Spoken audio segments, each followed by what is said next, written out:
Hey everybody, how's it? Aloha, this is Geebz here, your old composer here at the Decomposer Lounge, and I am coming back with you with a Patreon pick.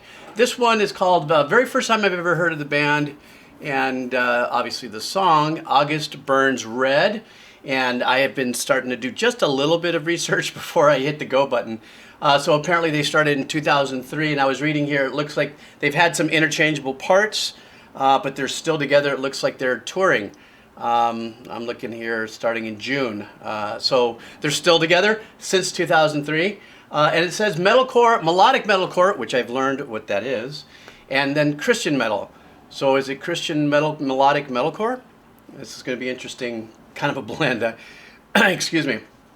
So anyhow, let's do this. Thank you guys for your support as per usual. It is so cool that you guys are even still hanging out and watching these videos when the world is blooming and coming alive post-COVID. Everyone's out there doing things, and I still manage to get at least 10 views per video. All right, guys, let's do this. This is, there it is, August Burns Red, Composure. All right.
Wow, is this just so busy riff work, clean, crystal clear, crystal clean.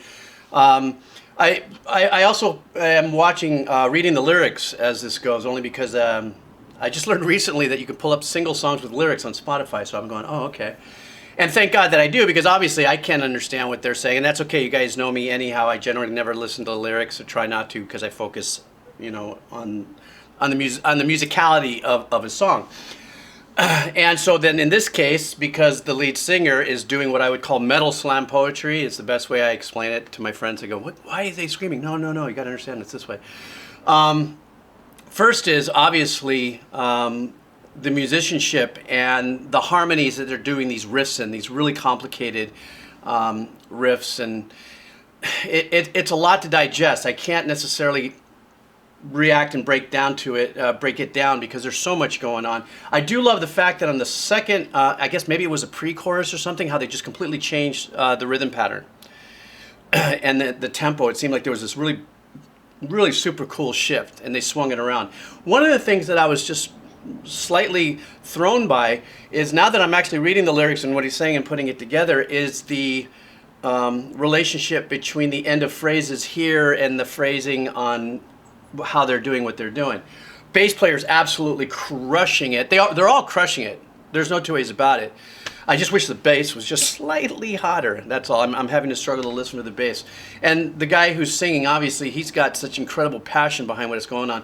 Maybe you know, these lyrics don't seem dark and ugly and harsh, and perhaps the composure thing has to do with the Christian element of it. And but I don't know anything about this band, so I don't know. Sometimes bands start off as one genre and then end up in another one, or they start off one way and they end up another way. So I don't know where this is in the trajectory. But the riffs are incredibly complicated. I mean, as crazy as that sounds, and that I'm saying it, is as crazy and intense as their arrangements are, you know, and having to execute it. I mean, the only other thing that I can say that to me, since I'm working on a little something that's kind of similar to this, is the engineering of it must have been really intense. A lot of, you know, really hanging over the files and stuff like that, and not nudging. I'm not saying they nudged anything or anything, but just everything is really super tight and super clean. And that's a lot to be happening. And then the drums killing it. The 30 seconds the drummer was doing on a hi-hat at the beginning too, that was mental. All right, let's keep going here.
That was crazy. Got to stop it right there, where the guitar is doing that the muted. It's not quite muted, but that chuggy that's going on here, and then there's that melody that's happening here.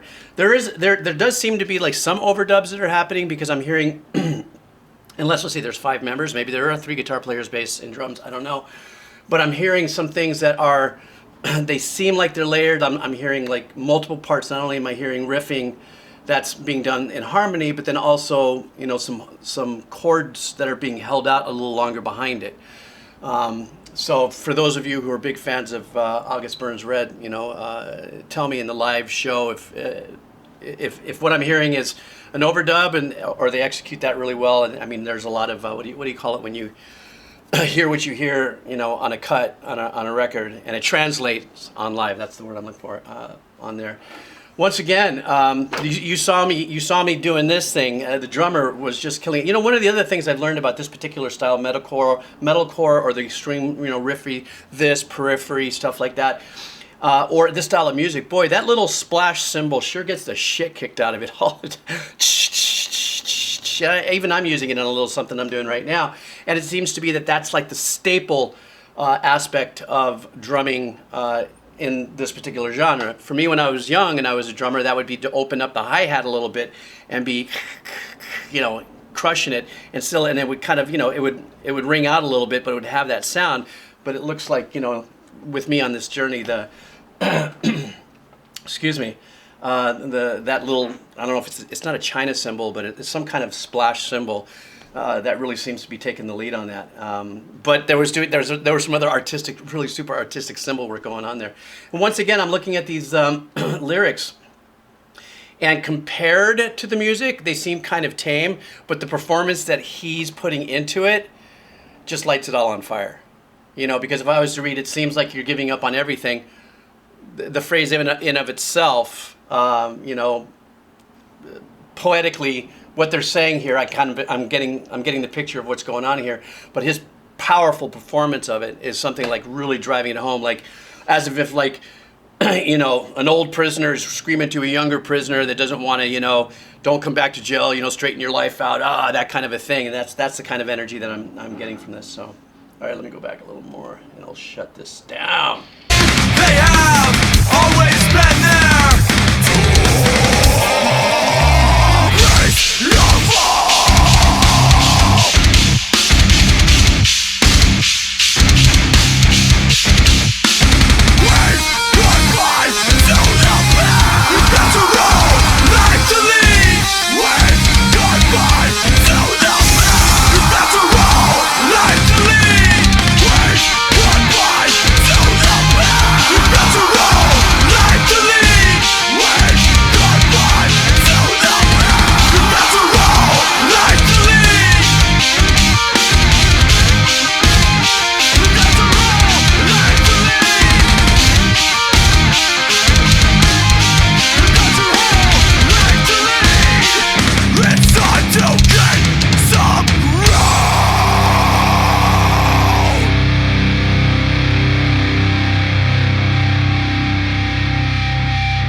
I love that vibe of the phase shifting harmonics that seem to be coming out of the amp and stuff. The one thing that I wanted to bring up is, once again, there was, remember I told you earlier that it's either an overdub or maybe they have 3 guitar players, is that was a really cool sequence. They were playing this arpeggiation that they were just playing right before this last chord, but that was harmonized while the guitar still in somewhat of a doubled kind of vibe. So just for me in my ears, I mean, it just really, there's 3 different guitars playing parts there, but you know, chalk that up to any overdubs as a possibility. I don't know, you guys tell me. Once again, you saw me kind of flail with the cymbal and stuff like that. That's that signature thing. And you know, this is 2007, and I don't know how far along in their discography I am. Well, that's what I think they said. They were around 2003, so almost 20 years they've been together. So I don't know where they are now or their last bit of music, but you guys, you know, give me some more suggestions from them, and I would love to continue to dive deeper into this particular sound and stuff. It's the melodic metalcore thing, and that's another thing I want to mention too, is that there were some really nice, you know, it wasn't all these darks, 0-1s or anything like that, you know, really super heavy stuff, even though it was extremely heavy in its performance. In some of the patterns that they did, so dug-a-dug, do-da-do-do-do-da-da-do-da, weren't as negative and dark minor sounding notes through that scale.